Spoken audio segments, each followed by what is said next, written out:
Those of you familiar with the previous NRA TV channel will recognize the name Cam Edwards. Cam had a show called Cam and Company. Well, he's kept that name of Cam and Company, and he's now doing a popular show called Bearing Arms, and that's on Town Hall Media. Cam has been in the broadcast industry and as a journalist working on Second Amendment issues for 15 years. So he's not new to this, and you can tell when he talks. He is really, again, this is his occupation, being a journalist and in broadcast, and it shows. He has a clear mind and a sharp focus. And I've been on his show. I've been honored to be on his show a few times. And I felt we would be totally remiss if we didn't have him on this Lobby Day 2021. Those of you at Lobby Day 2020 will remember he also spoke there and knocked the ball out of the park as usual. So, Cam Edwards, thank you for the video. Thank you so much to Philip Van Cleve and the folks at the VCDL for inviting me to be a part of the 2021 Lobby Day activities. Last year, 2020, was my first time speaking at a Lobby Day. That was a pretty good year to make my debut. I got to tell you, it was absolutely incredible to stand there at the lectern, to look out over that sea of gun owners from all across the state of Virginia and all across the country who had gathered in Richmond in support of our right to keep and bear arms, to lobby lawmakers. That's what Lobby Day is all about, right? To lobby lawmakers to stand up for our Second Amendment rights, to not attack them, to not infringe on them. We are sending a message to these lawmakers that there is another way to reduce violent crime, to ensure the mental health in our state, and it does not involve targeting the legal, law-abiding gun owners of Virginia. And while we were not successful at beating back every bad bill last year, we were successful at watering down a lot of the bad bills that became bad laws. A lot of those bad laws are now being challenged in court. Others simply don't seem to be enforced at all. Looking at you, background check bill. And then, of course, there was the centerpiece of Governor Ralph Northam's anti-gun campaign, his ban on modern sporting rifles and so-called high-capacity magazines, legally owned suppressors. And remember, as that bill was originally introduced by Delegate Mark Levine, the owners of those items would have to have had turned them over to the state of Virginia. We could not maintain possession of the items that we legally purchased and legally possessed. Now, they watered that bill down too, managed to eke out a successful vote in the House, went over to the state Senate, where it was defeated. I wish that I could say it was defeated because we had a number of Democrat state senators say this is absurd. This is an attack on our constitutional rights. I can't support a ban on the most commonly sold centerfire rifle in the country today. I can't support banning magazines that the vast majority of gun owners have in their possession. That wasn't the reasoning that they gave. What they said was, we can't support the bill in its current form, which was okay for gun owners last year, but clearly demonstrates that there is more work to be done and perhaps new representation needed in those Senate districts. Individuals who do understand why our Second Amendment rights are so important and why attempts to infringe on those rights will be met with righteous anger. It's how we channel that anger. It's how we channel that energy that matters. This is an election year in Virginia. We have the opportunity to take back the House of Delegates. We have the opportunity to take back the governor's mansion. We have the opportunity to replace an anti-gun attorney general with a pro-gun attorney general. But you know what? If we decide that the system is just too broken, then we won't do any of that. If we decide to disengage, to not get involved, then we guarantee that the anti-gun politicians are going to remain in a majority position. And next year, when it's not an election year, they might not be as shy as they are at the moment to pursue the rest of their anti-gun plans. So I'm glad that you're taking part in this activity. I'm glad that you haven't given up on the political system. If you have, by the way, if you've decided, it's not worth getting involved, the whole thing needs to be burned down, you're wrong. You're wrong. We have plenty of tools available to us, even with an anti-gun president, even with an anti-gun Congress. First, we have the courts. Supreme Court, I do expect, is going to take a Second Amendment case, at least one, if not more, this year. We have various state legislatures around the country, various governorships that are quite supportive of the right to keep and bear arms. And here in the state of Virginia, we have the Second Amendment sanctuary movement. We have dozens of counties and towns and cities that have declared, look, if unconstitutional gun control laws get passed, we're not going to be spending a penny of our funds to enforce those laws. I know gun control advocates, they don't like to hear that. But I'm telling you that the Second Amendment sanctuary movement is a part of a political tradition in this country that dates back almost to the founding. I mean, you can look at, in the 1800s, the local resistance to the Fugitive Slave Act in northern states. You can look at the local and state level resistance to prohibition 100 years ago. Obviously, you can look to the civil rights movement of the 1950s and the 1960s to see the power of peaceful, nonviolent civil disobedience.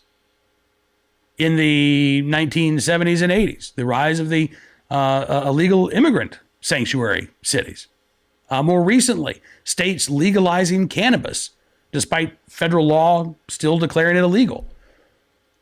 The Second Amendment sanctuary movement fits comfortably within that tradition, where localities or counties or even states tell the federal government, it's your law, you enforce it. And again, in the meantime, we have the courts to challenge these unconstitutional laws. We have allies around the country. Don't give up hope is what I'm telling you. I've covered the Second Amendment on a daily basis since 2004. And I can tell you that looking back over the last 16, almost 17 years now, we have made far more gains than we've lost ground. Far more gains than we've lost ground. Let me give you a couple of stats. Right now, we have 42 states around the country that are shall issue when it comes to concealed carry. You pass the statutory requirements, you get your concealed carry license. There are 8 states that say, no, that's not good enough.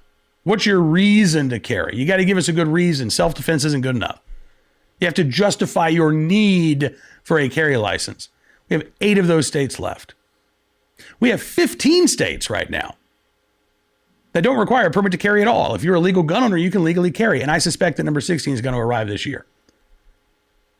In 2004, there were 0. Well, there was Vermont. There was 1. There was 1 constitutional carry state. All of the rest have come since then. Not one state has gone backwards. Not one state has abandoned permitless carry. Not one state has abandoned shall issue carry in exchange for may issue carry. We've seen good cause requirements dropped in Washington, D.C. We saw the state of Illinois when they were forced basically by court order to come up with a carry law or take their case to the Supreme Court where they were going to lose. We saw them adopt shall issue. The right to carry revolution that has taken place going back to the 1980s, continuing on today, has moved in one direction towards full recognition of a right to keep and bear arms. Has it come as fast as we'd like? Of course not. Do we still have holdouts? Yep. Do we have a chance to actually see the Supreme Court weigh in on a carry case this year? We absolutely do. We have made gains. In fact, over the course of the past year, we just added 8.5 million new gun owners to our ranks, according to the National Shooting Sports Foundation. That's 8.5 million potential allies to help us fight for a right to keep and bear arms, to contact their own lawmakers, to run for office themselves. Don't give up hope. Don't give up hope. I know that you might be frustrated. I know you might be angry right now.